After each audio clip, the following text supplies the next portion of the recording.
Bonjour, je m'appelle Valentin Tonti-Bernard, je viens de Nancy, j'ai passé 25 ans de ma vie là-bas. J'ai fait des études en droit des affaires, un master 2 DJCE. Après ça, j'ai fait HEC et Polytechnique dans la majeure entrepreneur. Et depuis, je crée, je développe et je vends des entreprises. Récemment, j'ai créé avec mon frère et associé Clément Bernard la société Libéral Conseil dans laquelle je suis le président. En réalité, en France, on forme des gens incroyables. On va former des avocats, des notaires, des experts comptables, des médecins, des architectes avec les plus belles universités du monde. On forme les plus grands chercheurs, on forme les meilleurs techniciens, on forme les meilleurs experts. Ça, c'est vrai. Mais le problème, c'est que ça suffit pas. Parce qu'on oublie de façon fréquente que avant d'être un expert, d'être un technicien ou d'être un professionnel libéral, ce sont en réalité des chefs d'entreprise. Et ça, on ne leur apprend pas dans aucune de ces écoles. Jamais ils vont entendre parler ou ils vont suivre des cours liés à la stratégie d'entreprise, au développement, à la finance, au commerce, à l'acquisition, à la notoriété, au marketing. Et ça, c'est vraiment un trou béant dans la formation de ces professionnels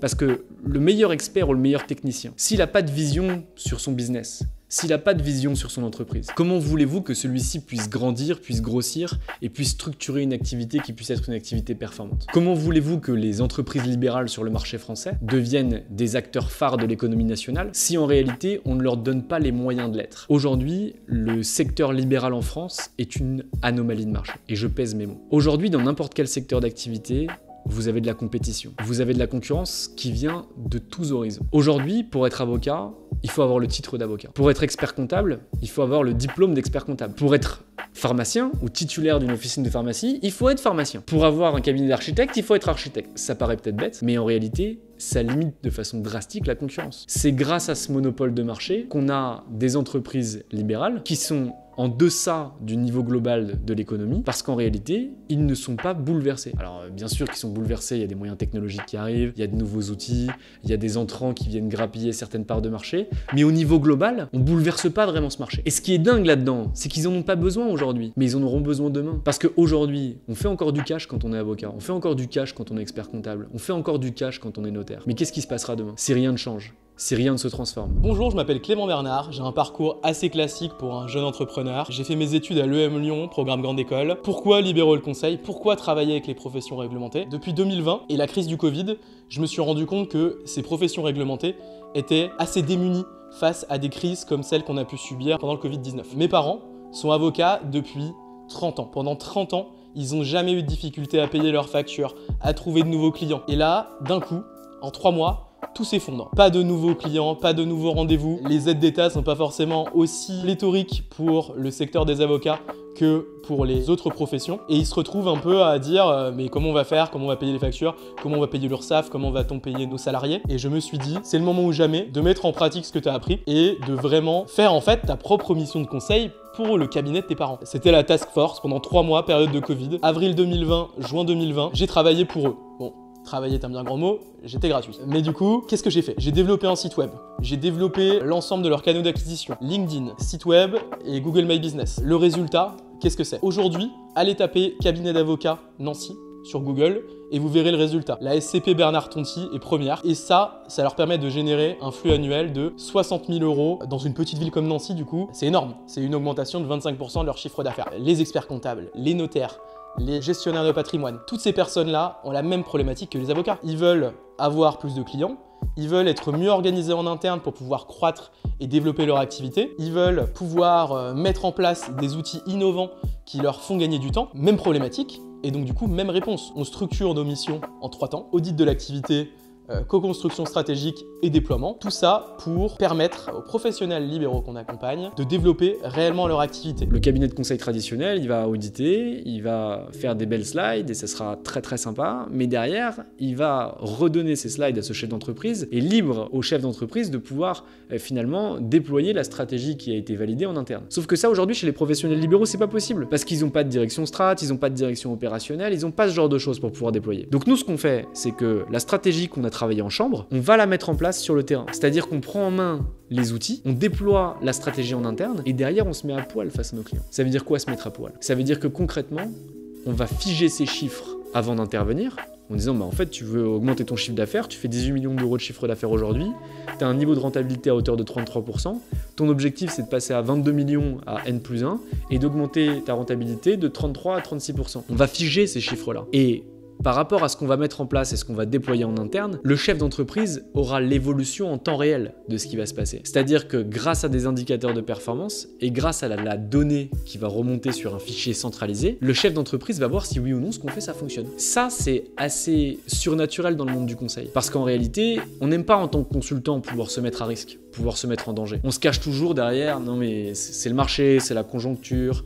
c'est un défaut de mise en place opérationnelle de la part du client, c'est telle et telle chose qui ont pu changer. Non, nous on assume. Et on est là pour accompagner nos clients dans l'atteinte de la globalité de leurs objectifs. Libéral Conseil, déjà, premier point, c'est dans un groupe. C'est dans un groupe qui rassemble à la fois une entreprise qui travaille dans le secteur du recrutement et une entreprise qui crée des sites web et qui accompagne les professions libérales dans leur marketing digital. Donc en fait, vous bénéficiez d'un écosystème, c'est-à-dire que pour les personnes qui ont une curiosité intellectuelle importante, c'est essentiel de pouvoir aller piocher chez nos amis de Neria et de Ourama, comprendre demain comment on recrute de nouveaux talents, comprendre comment gérer un site web, comment le développer. Ça permet de développer cette culture digitale, business, qui est essentielle pour tout entrepreneur qui veut par la suite fonder une entreprise et la développer. Aujourd'hui, on a commencé l'activité début octobre. On est déjà à plus de 300 000 € de chiffre d'affaires. On a déjà un carnet de commandes qui est plein jusque mi-février et on commence à recruter nos premiers salariés. Pour vous donner un ordre d'idée, c'est ce qu'on avait atteint en 8 mois chez Anomia. Donc on voit que l'essor est beaucoup plus important, on voit que l'engouement est beaucoup plus important et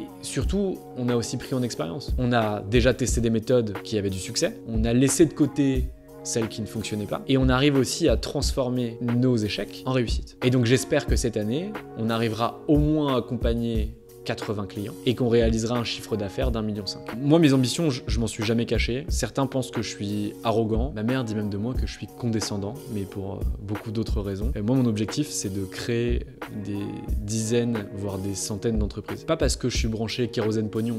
C'est pas ça la vraie raison. La vraie raison, c'est que je suis quelqu'un d'extrêmement curieux, qui a envie de réussir et de découvrir chacun des secteurs d'activité. J'ai envie d'avoir des boîtes qui vont travailler dans le secteur de la parfumerie, de la joaillerie, de l'édition, de la presse, du web. J'ai envie de monter des startups SaaS. J'ai envie d'avoir des business traditionnels. J'adorerais avoir une boîte de dératisation, une boîte de serrurerie, une boîte qui fait de la cordonnerie, une boîte qui fait de la plomberie, une boîte qui fait de l'électricité, simplement parce que j'aime connaître et j'aime comprendre. Donc mon ambition à titre personnel, c'est de pouvoir monter un groupe où finalement j'oublierais même l'existence de certaines entreprises. L'ambition aujourd'hui pour Libéral Conseil et surtout pour le groupe qu'on forme avec Neria Ourama et les petites sœurs et les petits frères qui nous rejoindront plus tard, c'est déjà de devenir le groupe leader sur le secteur des professions libérales réglementées. On veut que chaque profession libérale réglementée, chaque professionnel de ces secteurs nous connaissent notre valeur et sachent que en venant travailler avec nous,